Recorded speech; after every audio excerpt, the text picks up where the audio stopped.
Les 3 bassins forestiers de l'Amazonie, du Congo et de Bornéo-Mékong comptent à eux seuls 80% des forêts tropicales du monde.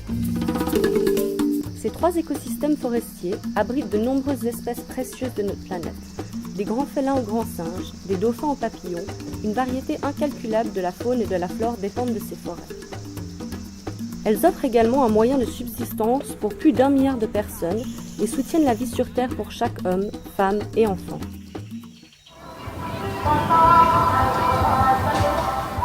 Les forêts et leurs systèmes fluviaux et zones humides associées régulent et stabilisent le climat mondial. Si elles sont gérées de manière durable, elles peuvent également alimenter les moteurs économiques des pays en développement. Malgré leur valeur énorme pour l'homme et la nature, ces forêts demeurent une ressource sous-évaluée.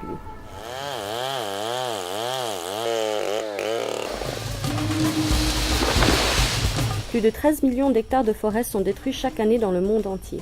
Bien que le taux semble connaître du recul, ce niveau de perte des forêts n'est pas durable.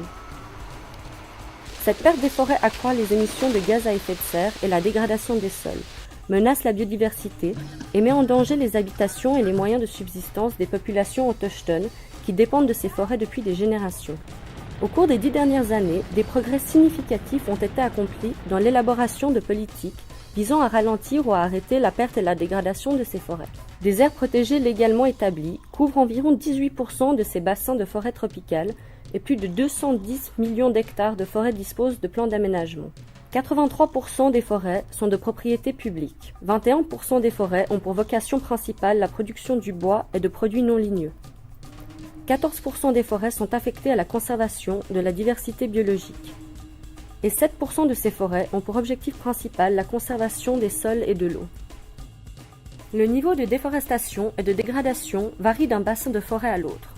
Pourtant, les pays qui abritent ces écosystèmes dynamiques partagent de nombreux défis. Chacun de ces pays s'efforce à trouver le juste équilibre qui permet d'avoir la croissance économique tout en protégeant les ressources sur lesquelles ces populations et même la planète dépendent. Lors de l'Assemblée générale des Nations unies en septembre 2007, 11 pays de forêt tropicale se sont réunis pour former le F11, dont la mission est de promouvoir l'unité et la solidarité entre pays forestiers en développement. Ensemble, ils travaillent en vue d'assurer une plus grande contribution à la régulation et à la stabilisation du climat et à la lutte contre la pauvreté, tout en favorisant le développement économique. Ce sommet des bassins de forêt tropicale de l'Amazone, du Congo et du Bornéo-Mékong, qui se tient durant l'année internationale des forêts, renforce cet engagement à la gestion durable des écosystèmes forestiers en l'étendant aux autres pays des 3 blocs de forêt tropicale. En tant qu'un nouveau cadre formel de concertation et de discussion, ce sommet est un moyen d'aider les pays de forêt tropicale à gérer leurs défis communs. C'est une reconnaissance que seule, aucune nation ne peut résoudre les problèmes de changement climatique et de perte de la biodiversité. Les pays participants à ce sommet sollicitent la coopération entre eux et avec le reste du monde. De même, ils cherchent à mettre en place une plateforme de partage et d'expérience sur la conservation et l'utilisation durable des forêts, ainsi que l'union de leurs forces pour des actions cohérentes. Ensemble, nous pouvons créer des solutions et mobiliser des ressources pour améliorer la gestion de ces forêts qui sont vitales pour le monde.